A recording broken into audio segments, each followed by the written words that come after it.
Thank you for joining me for what I'm more or less calling my story/spoiler run through Final Fantasy VII Rebirth. This is your warning that from this point forward, this video and all of the videos in this series are full of spoilers and speculation for the complete story in Rebirth, so everything we're given in-game. It will be looking at ideas and elements from Remake as well as the original Final Fantasy VII, start to finish, so including beyond where we are in the story, the whole story start to finish of OG7. It will be incorporating ideas and plot elements from the books, On the Way to a Smile, The Kids Are All Right, Tale of Two Pasts. It will probably come up once or twice discussing Advent Children, the movie, and I will give you fair warning, it is such a convoluted story. And going back through it, for how many times I've watched other people play, I've watched my play, I've recorded these videos, as many times as I've gone through it, there's always new ideas and thoughts that I have while doing stuff, so you'll see little interruptions occasionally throughout the video, like this! And those are just, during the editing process, something I forgot to mention. I came in and thought of it, and so added it in After Effects. So if those are annoying, sorry, but it is what it is. So I want these to generate discussion. I want to hear your thoughts, so please join me in the comments. Tell me things that maybe I missed. If you see something you missed, let me know. If you think I'm wrong about something, please. If you think I'm going off into crazy town, if you think I'm on the right track, great, let's talk about it. Maybe discussion will raise some more ideas. Anyway, without further ado, thank you for joining me. I love this game. Hopefully you do too, so let's get into it. From this point onward, only two may proceed. He who shall undertake the trial and his observer. Who's gonna observe? I'll do it. Kate Sith. That would render the trial meaningless. You're too strong. If not We need him. someone not that strong. You'll do Choose the nicely. giant guy. Hey, Him? Really? at least pretend not to hate me. I think that's more of what the choice is about, Whenever you're ready. is the relationship.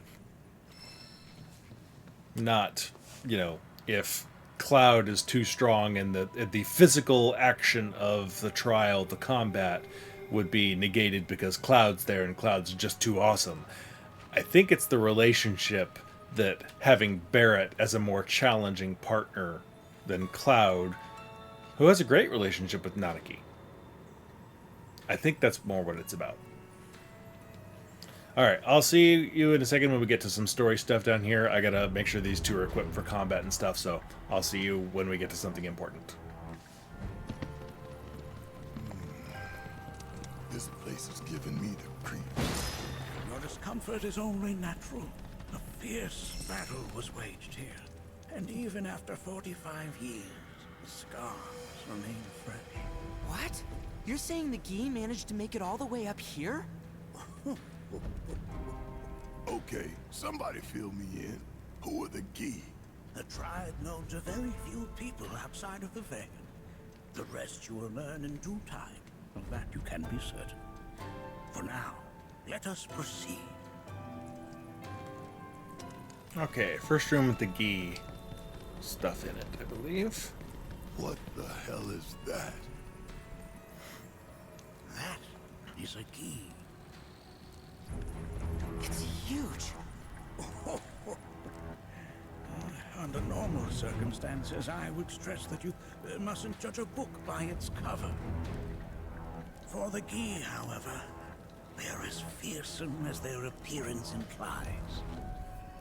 These are the things that killed my mom? Nanaki, this shall be your first trial. You are to explore this place. Understand the nature of its history. Okay, will do.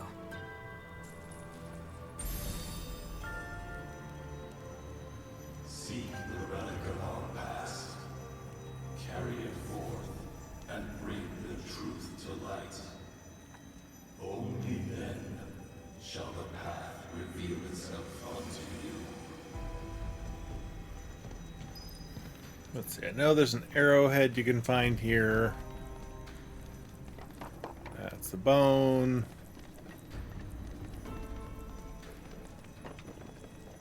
There's the arrow. Memories of war. The hour of our awakening draws nigh. Well, if it isn't a Gi arrow, its point is coated with a poison that rapidly circulates through the body, slowing the wounded until they are completely turned to stone. That information might be useful in a little while. I don't think there's anything else useful of the other stuff you can pick up and find.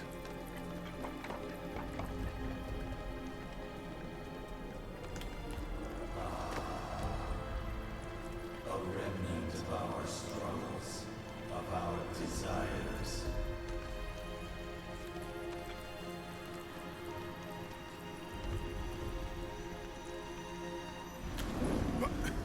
Get rid of that thing!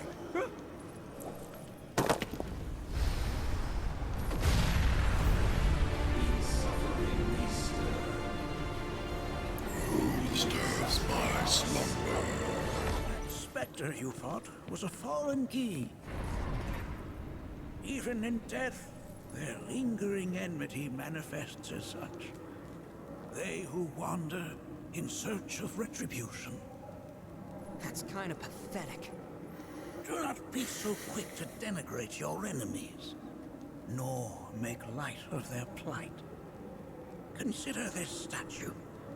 It has been placed in this chamber for a reason. Handle it with the utmost care. And who exactly I will. set this up? Deliver unto us the remnants of our past.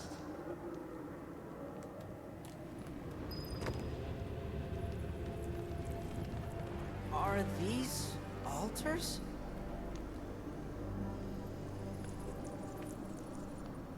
Interesting. Because my first thought was, are we gonna make it out of this place alive? Its decor is indeed the opposite of inviting. You will be fine until we require the human sacrifice. If there is a reason for everything, then one could argue that everything has no reason. That would be a ridiculous argument to make, however. Regardless, you know what you must do, don't you? Deliver unto us the remnants of our past.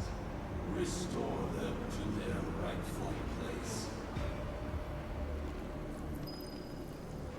So we don't get a color for this one.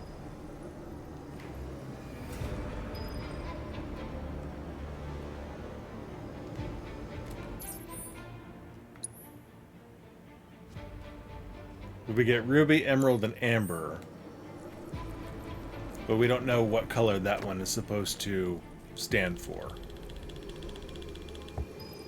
And I'm curious because two of the three obviously are colors we're used to seeing in the FF7 verse for ruby and emerald.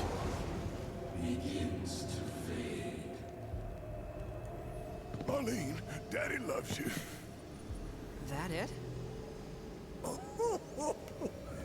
Not in the least. But amber is not the color of a weapon, for instance.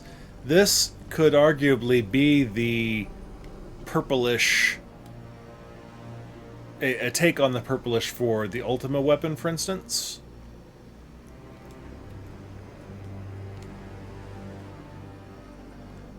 Interesting that these are the same... the colors share the Gi coloration with the weapons, which are manifestations of the Lifestream and the planet and the protective... Oops, I made to put it down. Although amber is new, I don't think there's any indication of an amber weapon. Our anger gives way to calm.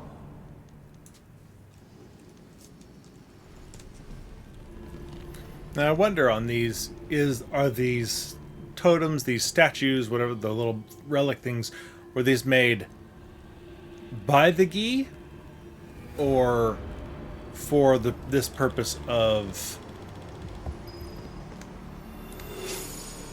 containment and communion, because these are the altars. Our sadness sinks beneath stone. The history of the Vale is intertwined with the Gi, for they first came to these lands many millennia ago. This sanctuary is proof of their persistence, for it was built to ensure that they never escaped. But if they were sealed away thousands of years ago, how'd they break out and attack the Vale? That I cannot answer. Only the Gi themselves could. But enough about them. You are here to learn about yourself, Nanaki. Because those opened the door. So it wouldn't seem to be that those were made by the Gi. This would seem to be something that the Cetrans or early settlers to this area, maybe related to Nanaki's people, maybe both in concert with each other, would have made as, you know, a locking mechanism essentially. Interesting though that they used, you know, they are Gi totems.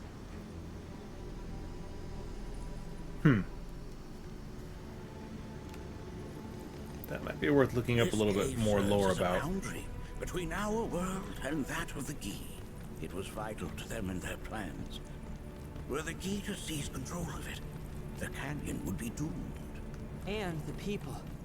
When the Gi moved against us yet again, a certain watcher recalled this vulnerability. Huh? Since time was of the essence, he entered the cave without reinforcements. As he had feared, it was teeming with Gi, ready to descend upon the village. Determined to protect the Vale, he pounced from one foe to the next, felling all who dared oppose him. Hold on. If there was a watcher who single-handedly saved the canyon, how come I've never heard of that? For now, you should focus on your own struggles with the Gi. Their malice grows more potent. So the Gi invaded, and this lone watcher set upon them. I'm sorry, I'll continue the story now.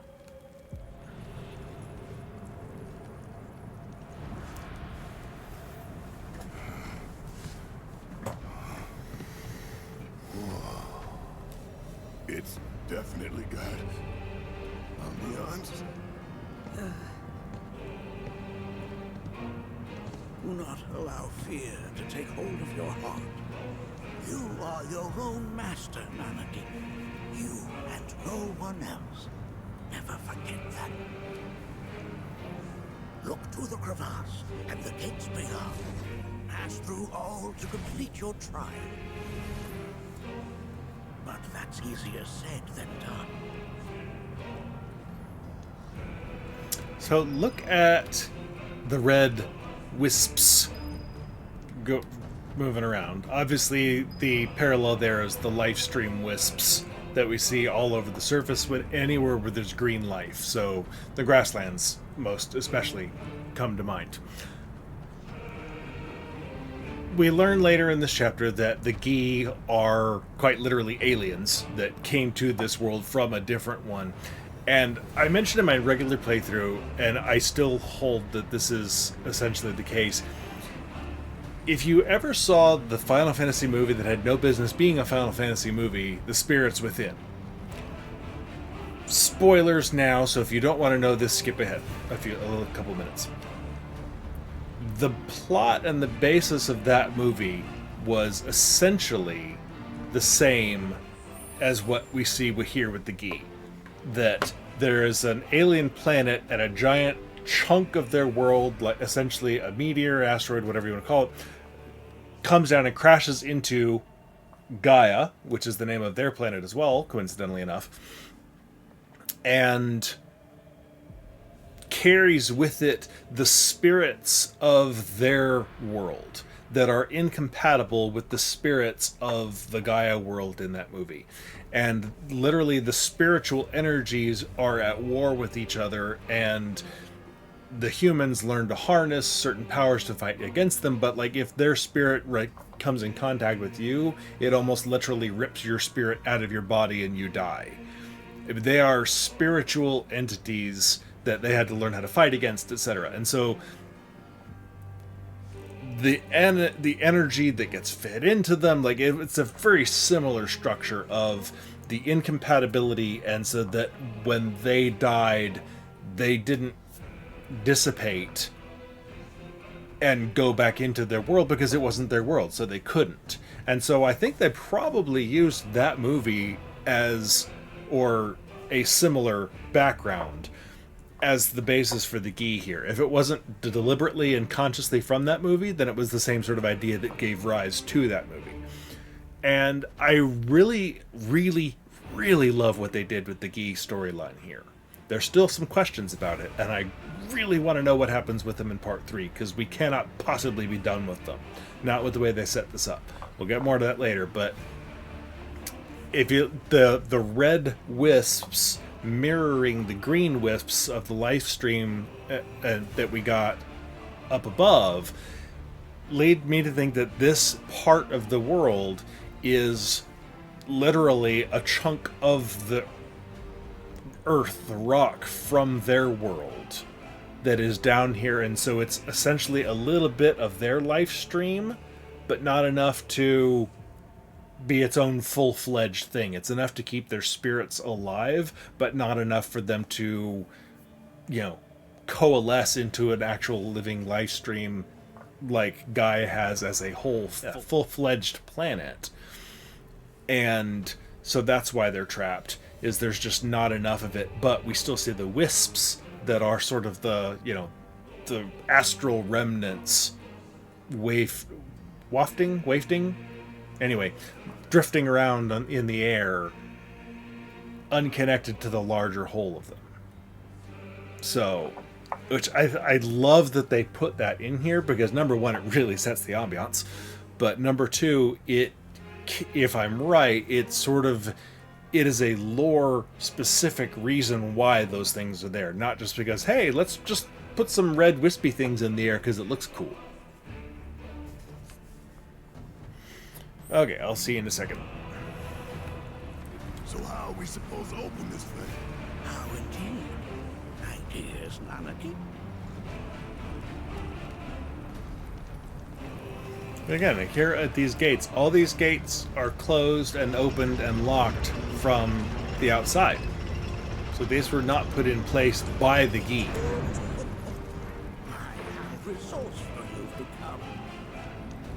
At least it wouldn't make sense if they were.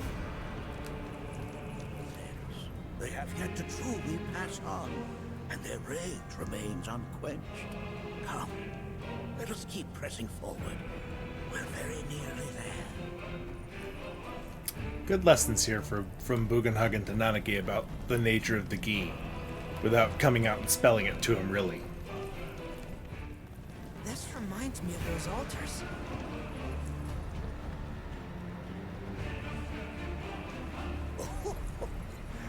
There is a similarity, yes. But this sanctum is much more ancient and serves a rather different purpose. The altars we came upon before were built to imprison the Gi.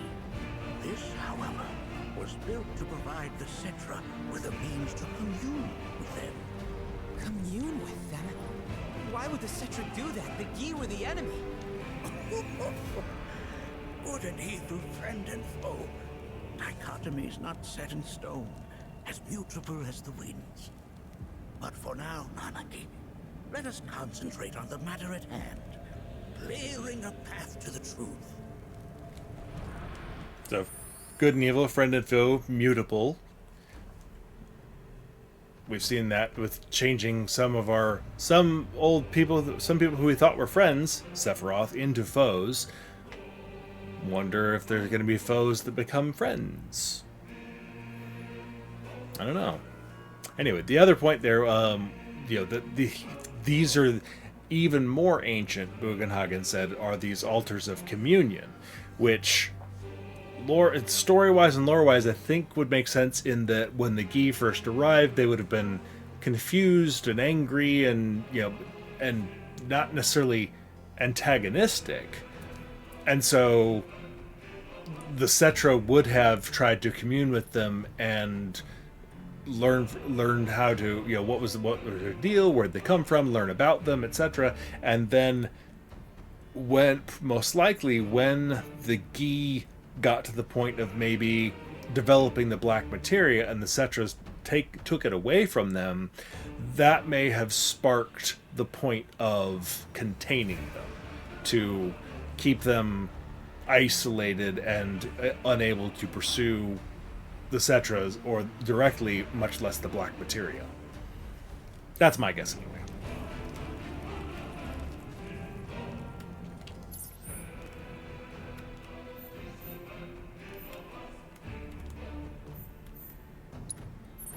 Interesting. We've come all the way down and then literally all the way right back up directly underneath where we started from.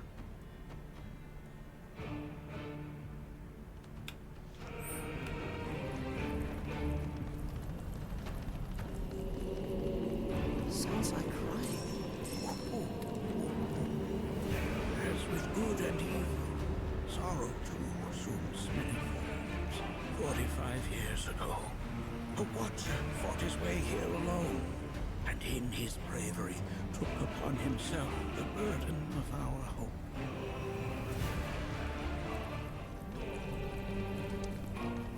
And here we go in for Gi Nattak.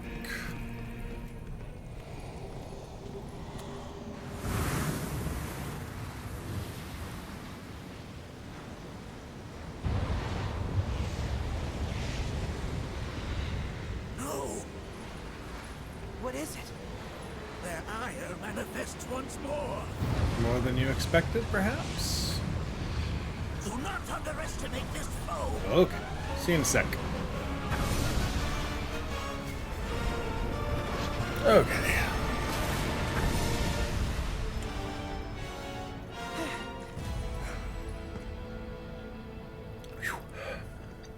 Form evanescent, rancor everlasting. Well done. You've become quite the formidable fighter. Sure have. So, does this mean I passed the test? Oh. I'm afraid that decision is not mine alone to make. Let us consult with one more qualified.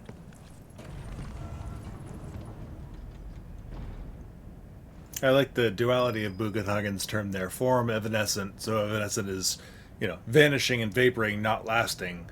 But the rancor, everlasting. So impermanent form, a very temporary one, but a permanent and eternal anger.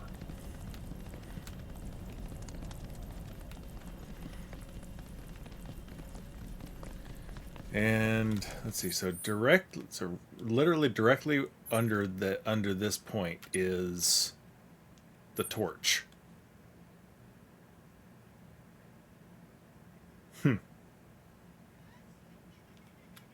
I had not seen that on the map. That is right under the torch is where Seto is. The Watcher of the Veil fought valiantly and offered up his life in defense of our Which, given home. how deep we've come, would seem to indicate this is not He still watches over us to this very a literal view up into the sky. Wait. Is that Makes you wonder what it is we're seeing here. my father? No, there's no way. The poisoned arrows of the Gi transformed his body into stone, and there he has stood ever since, his watch eternal, our savior. What about my mom? Did she know what had happened to him? Oh. Why, of course he did. So we get more explanation here, obviously, than we did in FF7, the original. Who asked me to see her off the cave. We got all of this, but we didn't get the why they Why did felt she this never step tell me was the necessary. Because she They give us a knew bit that more if with she this did, right here. you would attempt to seek your father I still don't know out that all by that holds yourself. water, as touching as it is. Your parents strove to keep our Vale safe. But there is one thing they fought. Because even if there's this harder to impenetrable protect. door that was locking everything You, out, Nanaki, how was my Nanaki supposed to son. get down here? She was afraid. Because I was too small and weak. Back Much less then, perhaps, everything else that but goes not with anymore. this. Heavens no. You've become a fine warrior in your own right. And that is precisely why I brought you here.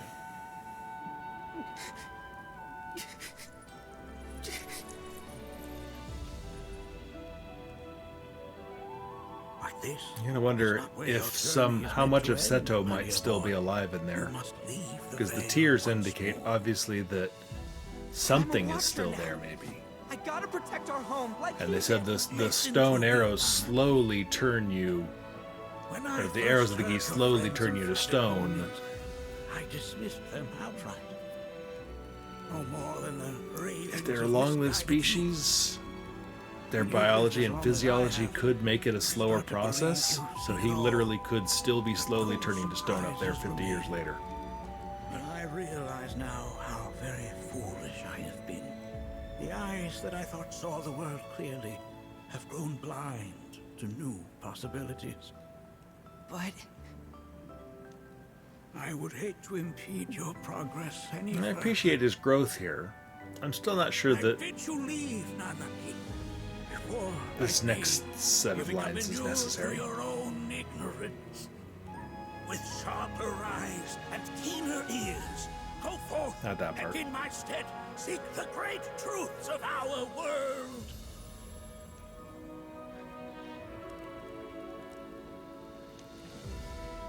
Look after him for me. don't worry. We will.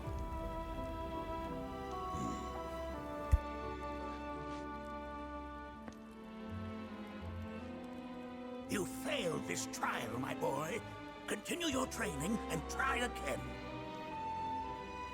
Are you up to the task? That one right there. Nanaki? Failing the trial. You bet I am. Is that a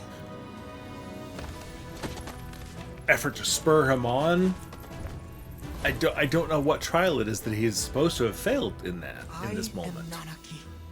I've seen this Watcher thing of Cosmo like Canyon. probably almost a dozen And times son now, and of I still Seto. don't Protector of our have a Vale. solid explanation for that.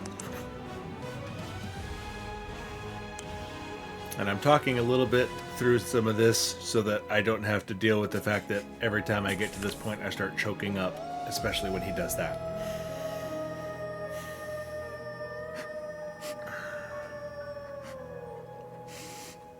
And here comes Barrett's glasses. Because Barrett needs the shield. So there's actually something about the moon in that scene, and now that we're through it, I will add this comment. One does not interrupt the Nanaki and Seto scene. Something bugged me about the moon, and it took me a long time to notice that something felt off, and then, it's sort of one of those things I just sort of passed off. Finally, when I got to this point, it hit me hard enough. I was like, okay, no, I've got to look into this and figure it out. You almost never get to see the moon in Rebirth. There's only a couple of places I can think of, one of which is here, obviously, another of which is anytime Gilgamesh is backframed by it for a couple of his scenes. But you never really get good shots of it. And that's probably because the game very rarely takes place at night and out in the open. But something struck me weird. And I finally tracked it down and figured out what it was. And then it still took me a while to figure out why it was weird. So if you look at these two images and you see Seto up there backlit with the moon and you see Gilgamesh backlit with the moon, they don't look the same, which is weird. And it took me a while to realize that they didn't look the same. And I mean, the structures, what you can see there, different.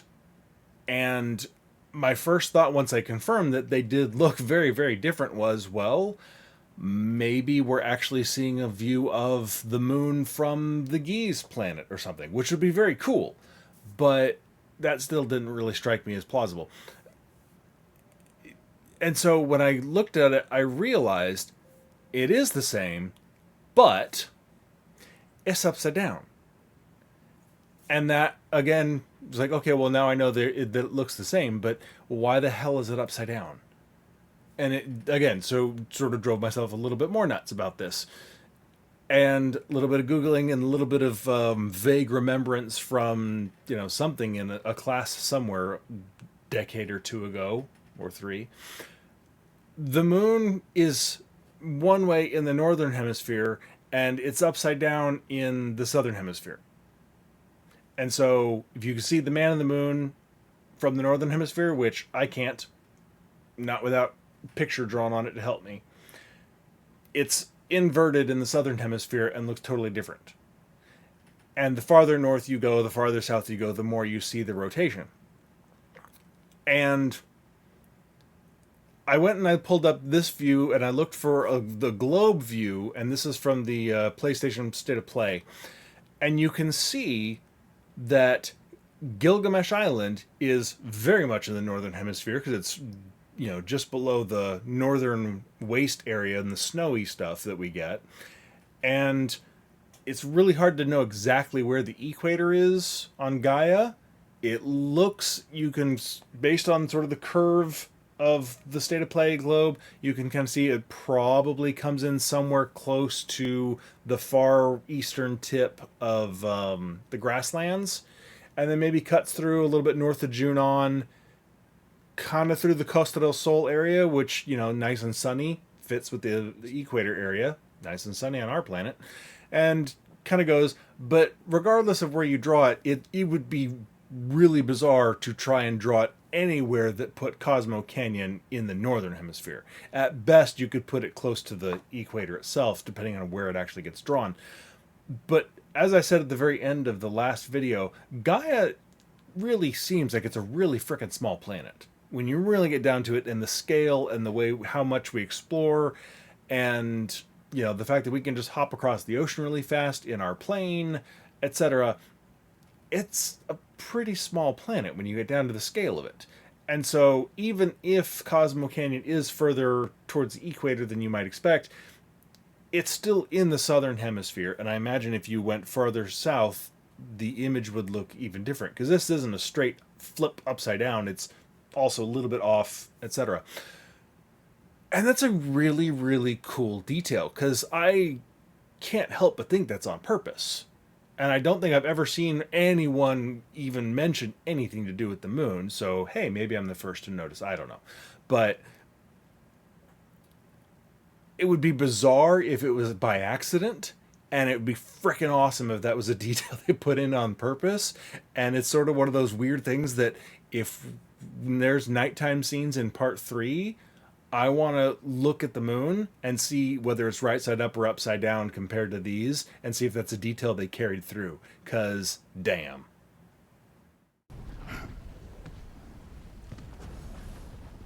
And also it seems like the reason I say this, how much of Seto remains there, that Gi Nattak at least feels like he has some sort of communication with Seto here. My name is Gi Nattak. O brave and noble Seto, I beseech you once more, hear the urgent pleas of my people.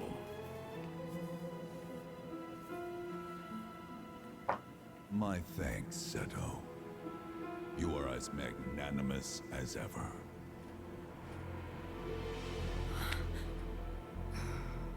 The warrior Nanaki, and you, the Cetra.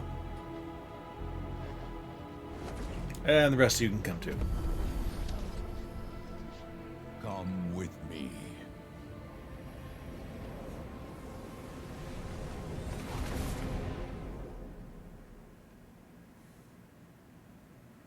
That was... Oh, An exciting turn of events indeed. We'll back you up for 2,000. Again, the Sephiroth is only in Cloud's head, so no drawn sword.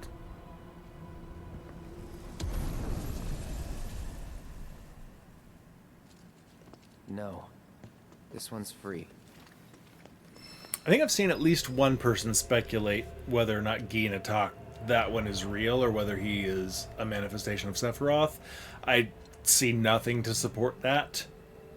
So, I don't know that it's really worth mentioning beyond just that I've seen some people theorize it. I see nothing for that, except that Sephiroth happens to appear here. Oh, people who can't Please talk. look after Nanaki for us. Blessings of the planet be I upon thought I might you push him all. into the live stream, but okay, We will fine. escort fellow Bugano. Take care, friends. Within that Gi's flesh is a tumult of emotion. See to it that Nanaki remains safe. Oh. Our world is filled with wonders. I bid you seek them out. See you later, Seto. Alright. Can anyone explain to me why we're even taking this detour? Anyone? Because some of us are on a mission to secure the material we need to, you know, save our homeland. How can you talk like that in a place like this? I'm scared out of my wits here. I don't know. This Gi dude's too nice to freak me out. He may act nice, but who knows what he's planning. Stay alert. The home of the Gi lies beyond. Now let us begin. So given the color, this can be presumed to be Not so fast. What's Mako, fast? Unless it's not materia, just water. You can count me out. How strange you should mention materia. My people are also in search of it.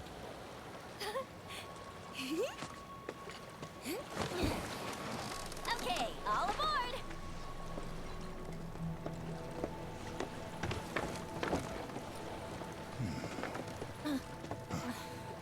Scooch. Big guy coming in. Would have stayed longer if I could, but I'll be back soon. I promise.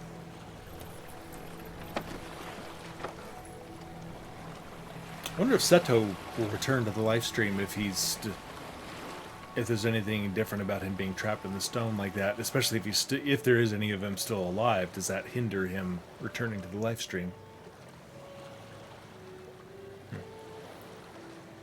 Okay, yeah. So we get the green wispiness. I love the red effect above them. I'm gonna hurl. Maybe try swaying with the rocking of the boat? I wanna move less, not more. Didn't seem to mind when you jumped aboard. Only because he mentioned materia. Yeah, if you don't hurl in the live stream, please. The planet is listening. And what's wrong with that? Anything that reaches the planet's ears, in due time, reaches those of the Cetra. Unfortunately, the Cetra are not a tolerant people. Now my questions here are, number one, are the Gi aware that the Cetra are all but extinct as actual living entities?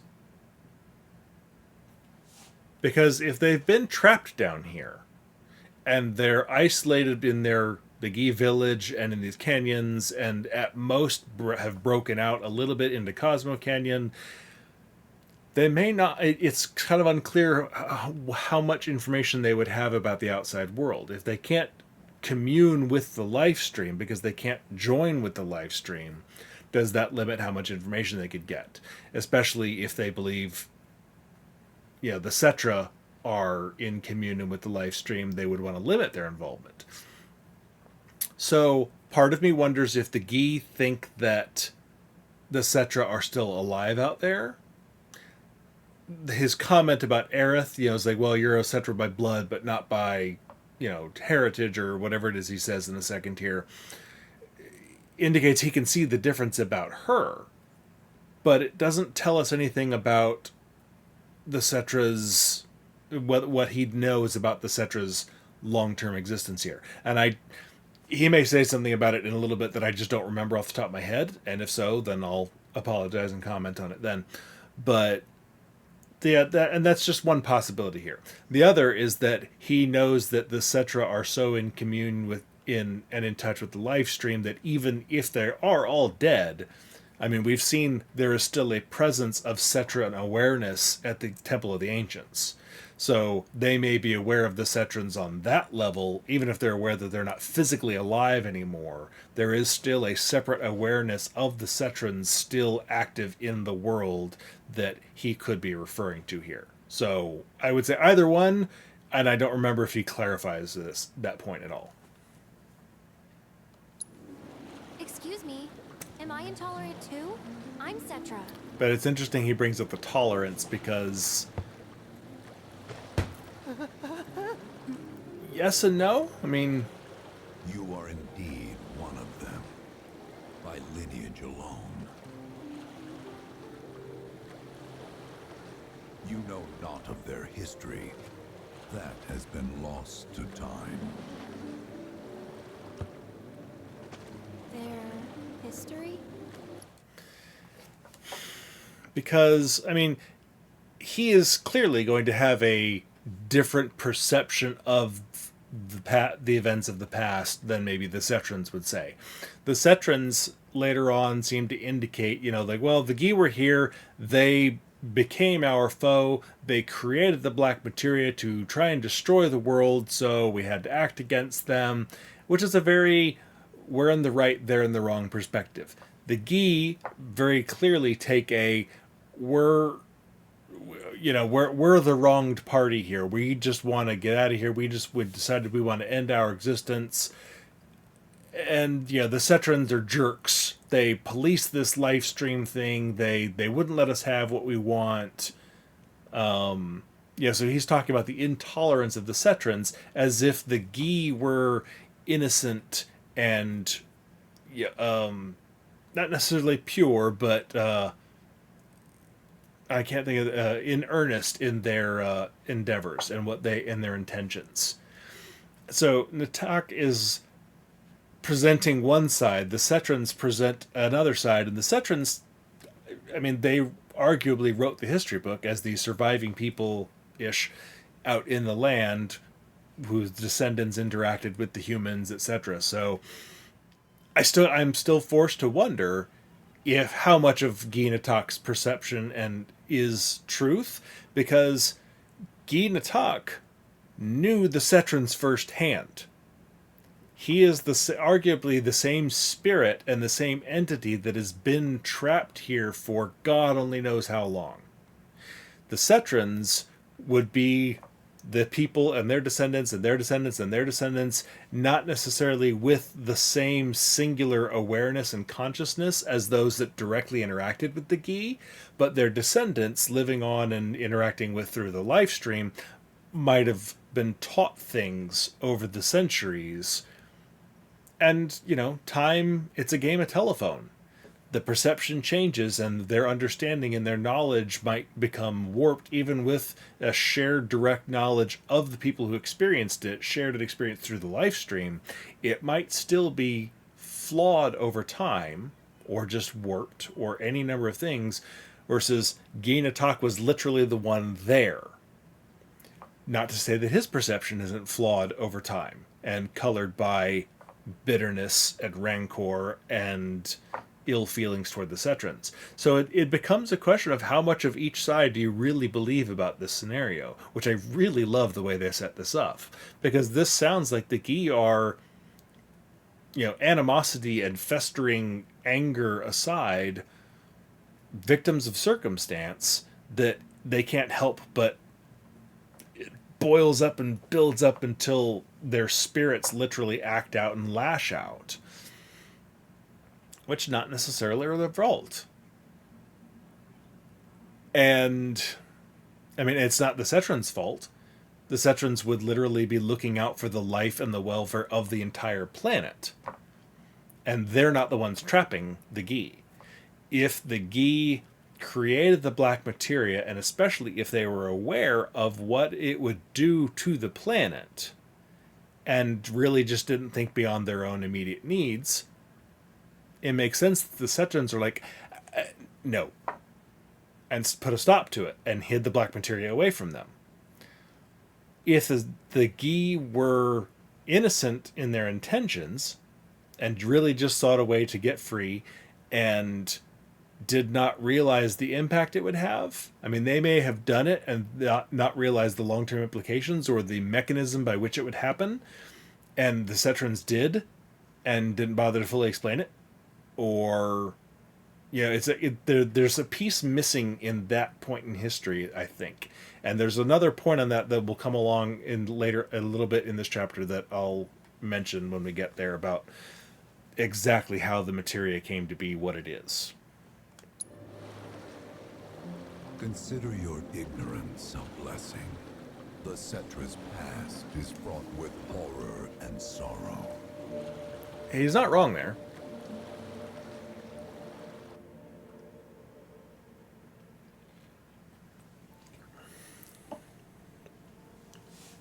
So there I am, on the ground, bleeding out, watching everything go dark. Thinking, this is it. This is how it ends.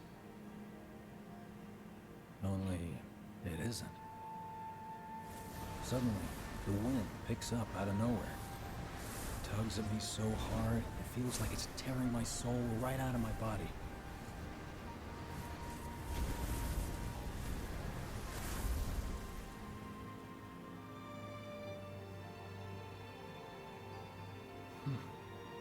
Next thing I know, I'm back in the orphanage. But nobody can tell me who found me or how I got there. It's a miracle. Sounds like what happened to me. Whole freaking army unloading on my position. Which was rough to experience firsthand in Crisis Core. I'm feeling every single bullet.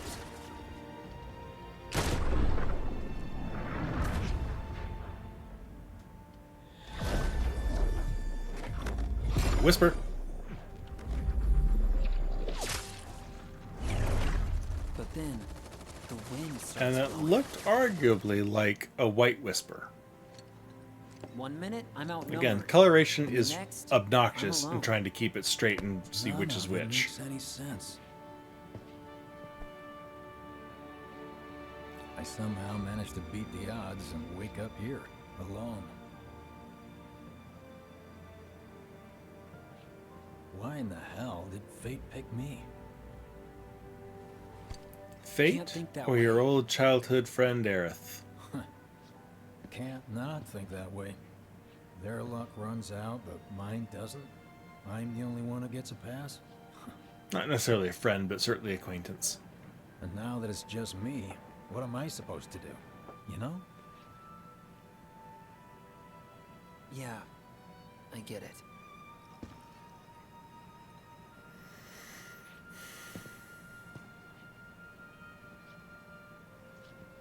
Hey, come with me. Now, there's a couple of important moments here in this I'll explain on the way. bit. So one thing I think to remember here is this world is kind of a combination of other bits.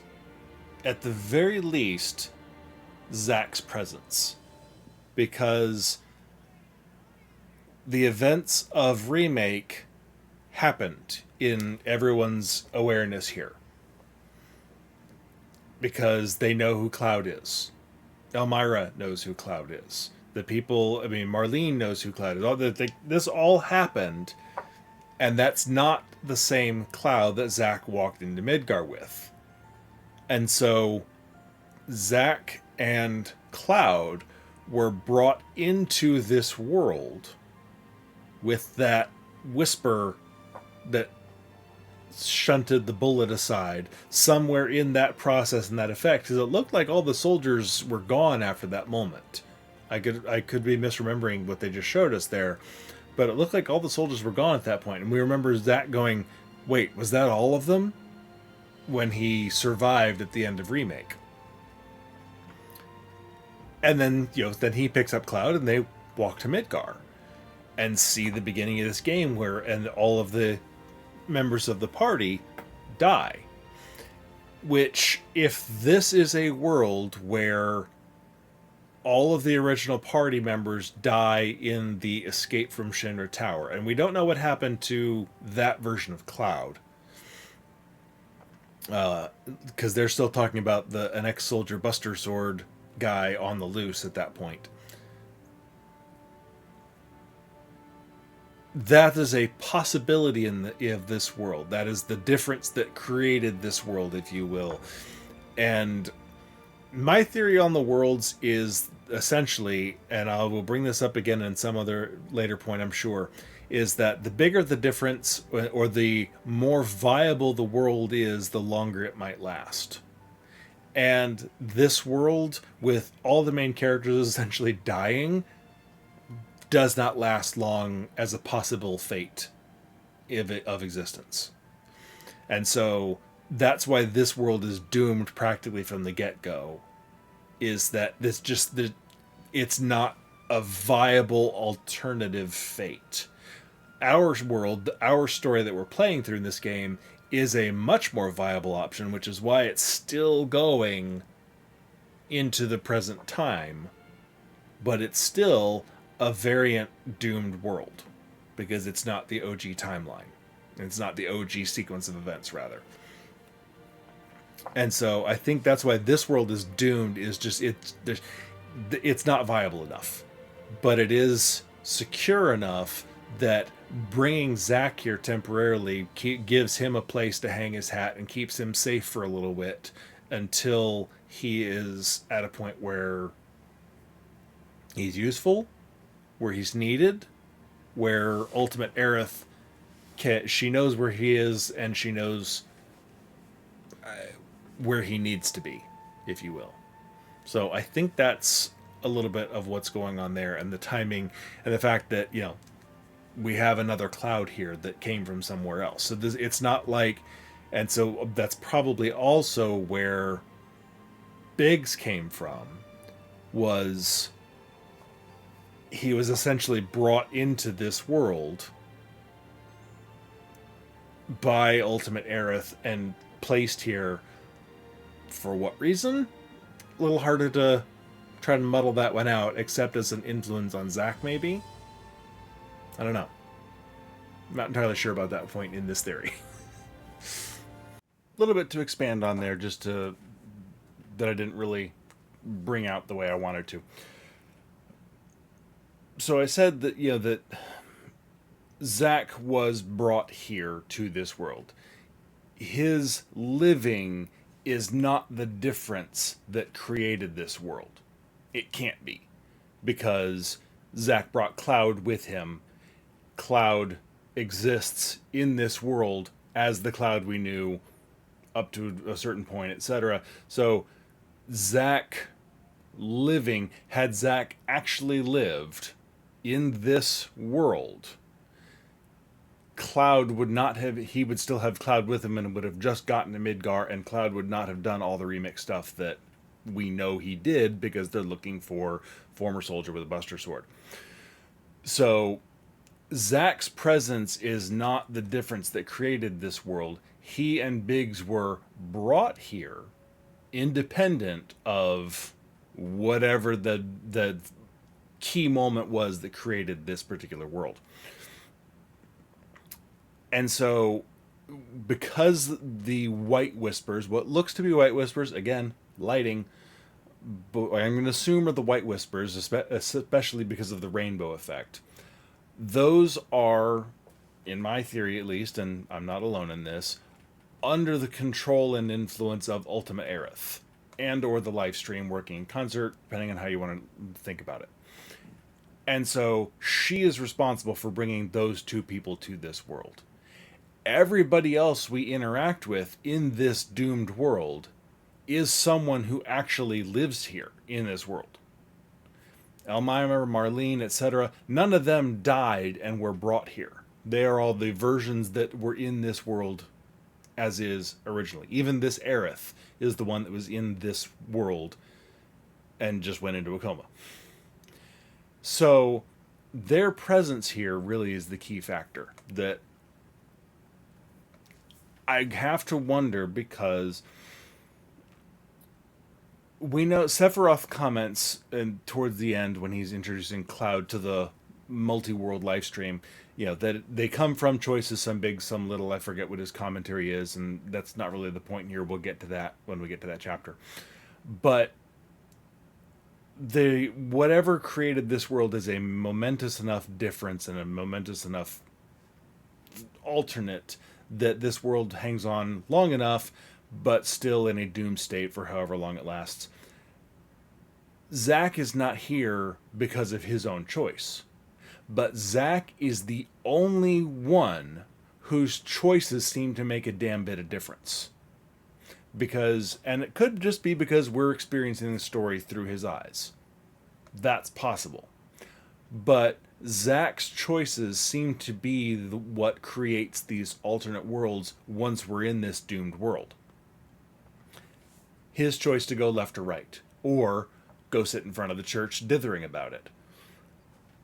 All the optional worlds that we see all come from Zack. The only one that we can't tell is the final date world that comes specifically from Aerith. And that is because she set up that world as it was. That is not the same world that Zack's been in this whole time. We'll get to that later. But I kind of wonder if Zack, being the choice person here that creates the options within this world, is because he came from outside it.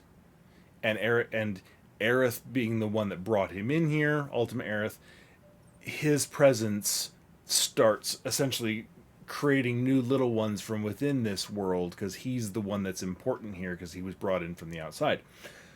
Which then makes me wonder about Cloud in the main timeline that we're experiencing. Because I've seen it suggested that the Cloud we have is Ultimate Cloud, the Cloud that has been through different versions and has some experience in the live stream from the OG storyline, etc., and that him being here, or he is being influenced by Ultimate Cloud, I have not seen a full coherent, to me at least, I'm sure they made sense themselves, but an explanation of why and who and what that persona is, this Ultimate Cloud. Ultimate Aerith, Ultimate Sephiroth, I get. Ultimate Cloud, I'm a little more fuzzy on. But if this is some version of Cloud, because we've seen him having flashes of things that hadn't happened yet, if he is receiving information from the live stream or from himself, an alternate version, are the choices that he's making creating some options? I don't really have much on that one, because I'm not sure I buy it. I'm not sure how much to put into it. I may come back to that thought later, though. But anyway, so I kind of have to wonder if it's Zack being the external presence here that is why his choices create the splits that we see, which are even less stable than the original and only last long enough for him to die, essentially. So the other bit that becomes important here, and this part plays into that first part, is how do you know Cloud? So, how's Cloud holding up? Mako poisoning's done a real number. Sorry, I had to sneeze there and didn't want to Doubt deafen he's in you. for a speedy recovery either. But hey, hope springs eternal. Right. If he does recover, you can bet your ass he'll act like it was nothing. He knows Run our off version of and Cloud, say not he's Zack's been through version. 10 times that shit. Are we talking about the same Cloud? Come on. The guy's desperate to prove himself. Not like he needs to. Everyone knows he's a bona fide badass. Hey, why don't you try picking up some work as a merc? A Zack of all trades. Why? Because one's not enough. I'll think about it. Get a load of this. Okay, let's see. The destruction of Sector 7 was orchestrated by Shinra themselves. We can't let those murderers get away with it. People of Midgar, fight back against our corporate oppressors by joining Avalanche. Seek us out at the lot off Petal Lane. Wow, that's bold. Yep. These guys are setting a trap for themselves. Shinra will just roll in and round them all up. Doubt public security will even bother going through the motions. Easier just to shoot and skip the paperwork. Then, anyone who goes is... An idiot, I know. But idiots are what we need right now. Mineral water, clear icicle there. I'm assuming that's a reference to the Icicle Inn up north. Don't tell me you're going. The things I do for friends. Alright, we're coming up on the other thing to mention.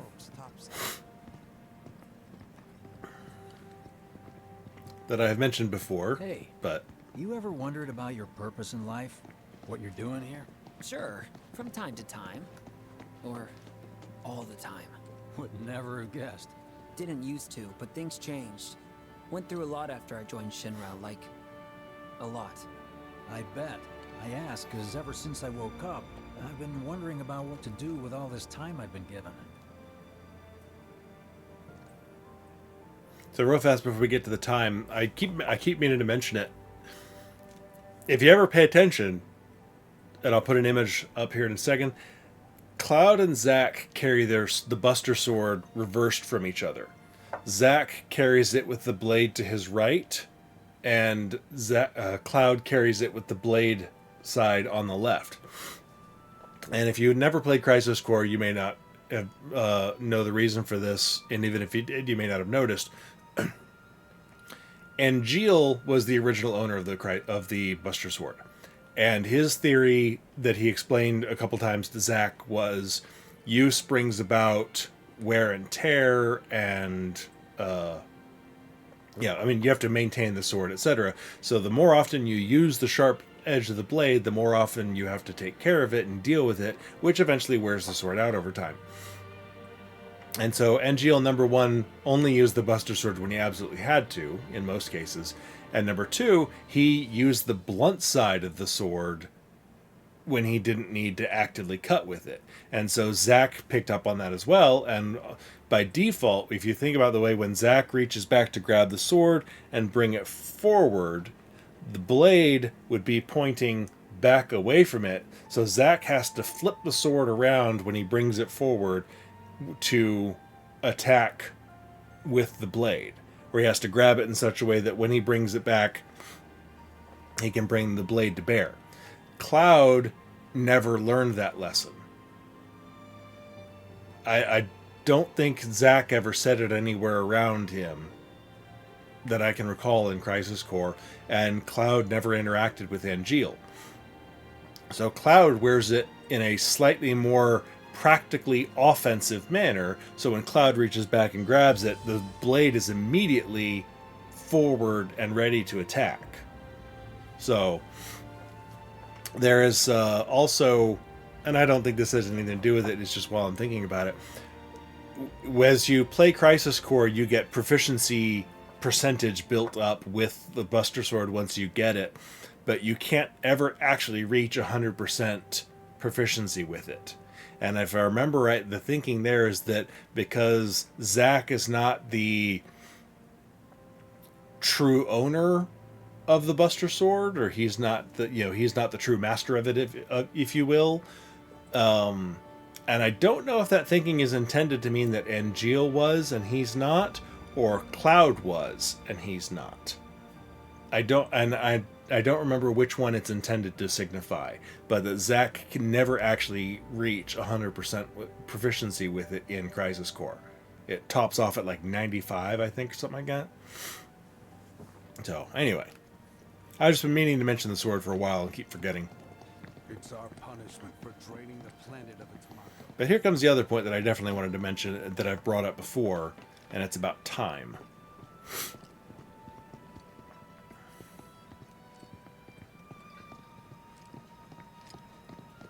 Anytime now, Biggs. No pun intended. Hey, Biggs. You said before I ought to try picking up some work as a merc. Yeah? Cause one's not enough. So who's the one? Thought it was right here. Anyway. Cloud. He didn't tell you? Must not have wanted the competition. When exactly did you meet Cloud? Oh yeah, here we go. The day before we hit Reactor 1. So, how long ago was that again? Weird. My internal clock's busted. It's not your internal clock, Mine Biggs. too. It What's is that about time anyway? itself in this place. Good question. And I pointed out in Elmira's home and earlier in other videos in this series that there are no clocks with hands in this world. There are clocks with hands in the game, but not in this doomed world. Every clock you see is just a blank face of numbers. There are no hands on it to signify what time it is. So there literally is no time in this world, which allows it to pass at whatever pacing or whatever they feel like here, because they don't have to worry about it syncing up their outer world at all. These days, every time I sleep, I dream about all the things I wish I'd done differently. So, what do you think's gonna happen to our baby?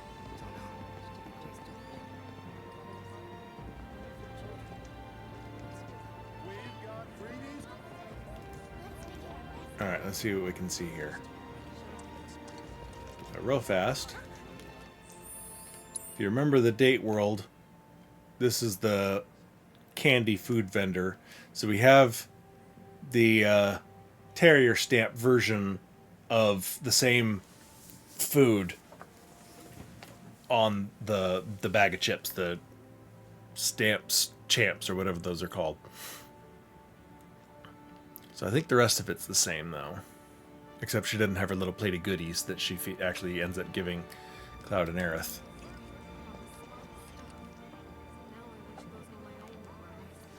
And let's see, I don't know if it'll let us go this way. Let's make it our If this is going to be our last picture, No, nothing else over there. Wait, you mean it? You should have said something sooner. Actually, I should have said something sooner. if this is going to be our last picture together, I want it done by a pro. Oh, who said that? Should've taken more pics together while we had the chance.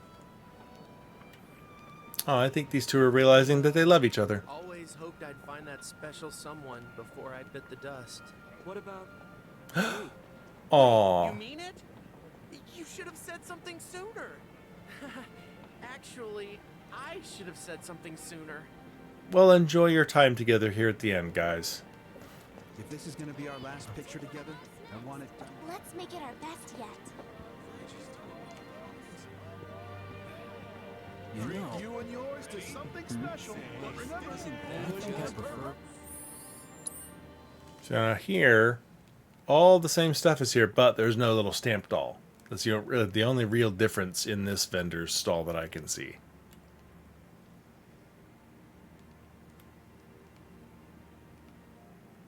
Being number 2 or 3 suits me much better. Yeah. Like, the guy who only has to worry about the how, and doesn't have to decide on the what. A minor role? Exactly. I'm no hero. Why don't we all So how go come camping? I was the one who got saved? Because someone needs you. You and your can-do attitude. And who might that be? Whoever brought you back, I guess? And assuming there was someone, who could it have been? That's a good question. Perhaps Ultimate Aerith? And your can-do attitude is needed to as a influence with Zack? Right? That's my working theory on their relationship here and why Biggs is here. Gotta do homework, right?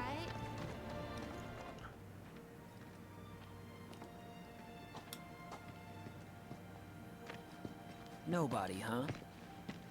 Not a soul. Well, at least Shinra was a no-show too, right? Who's there?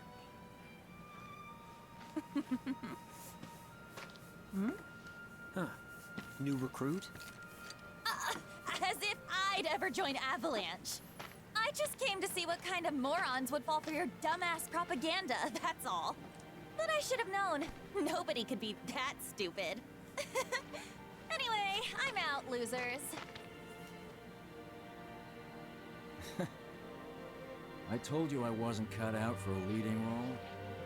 And here I thought I might have been saved for a reason. Some higher purpose. So real fast, because this is, I probably are pretty sure this is the last time we'll see or hear from Kyrie at all this game. After the events at Midgar in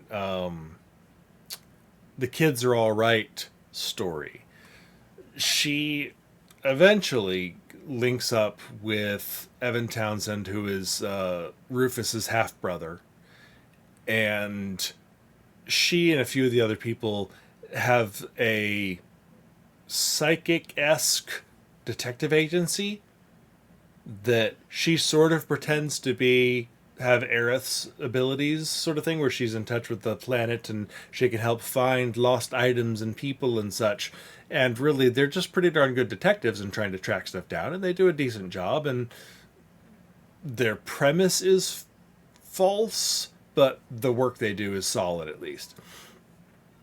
And I believe it's the Turks who eventually sort of talk her out of presenting herself as having or using the knowledge of the ancients, because there's some people who might try and, take advantage of that or capture her, or one might want to run some tests on her if they think that's what she is. So they kind of drop that angle, or they talk about dropping that angle at least.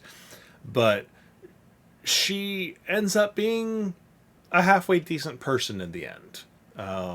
I still don't like her personality. She annoys the living crap out of me, but she ends up being a decent person, and her grandma comes up and her parents and stuff like that. Again, a little bit in the book. I believe her grandma's dead by that point. But it's an interesting way of that she predates her existence in these games. And so when they included her in Remake, it was to bring her into the story. She already existed because of the books, which I thought was really cool when I realized that. And I think Biggs's presence here, his greater purpose, at best, I think, is to help Zack come to this realization and come to be more engaged and involved, and Sorry take an for active wasting your time. hand in his own fate here.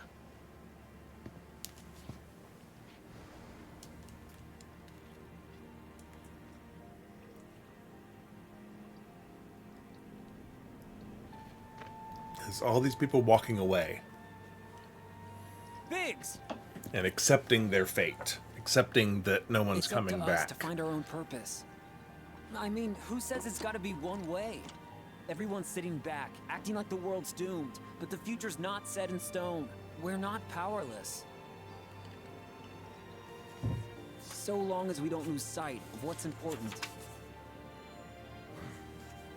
You know, what matters most of all when the going gets tough. I don't know.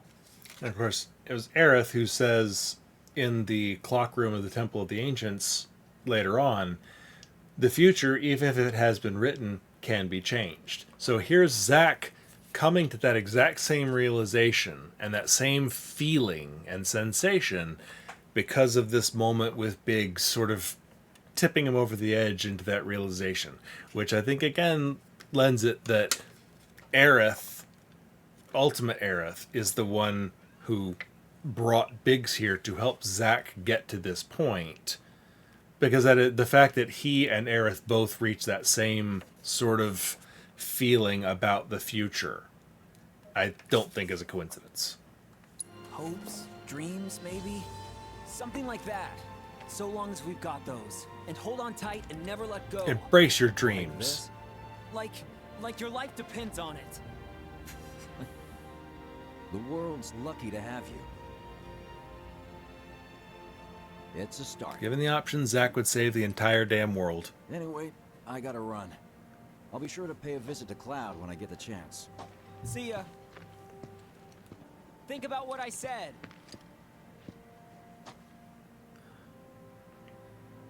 guess I should probably head home too.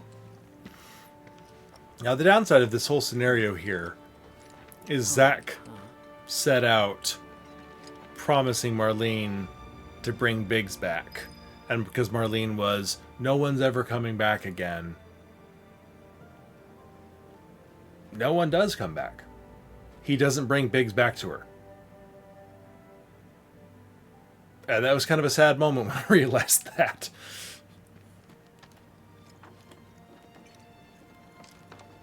Zack set out, found Biggs, talked with him, had a little chat, and Biggs walked off before coming back to Marlene.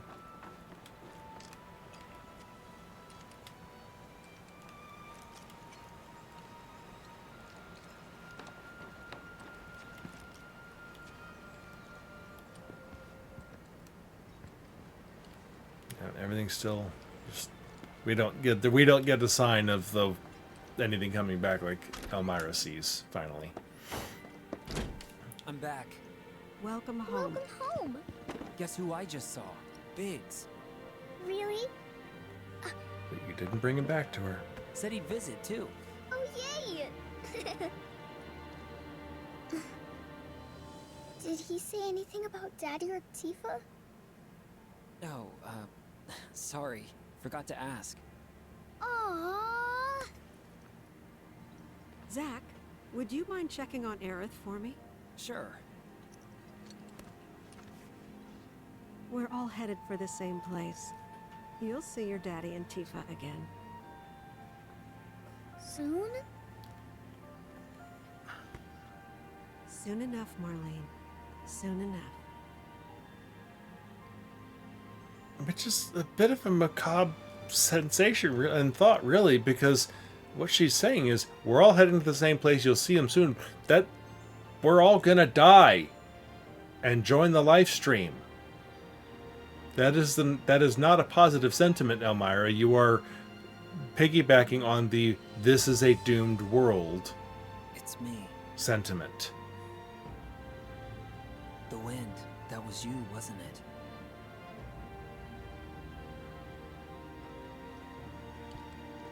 Hello in there.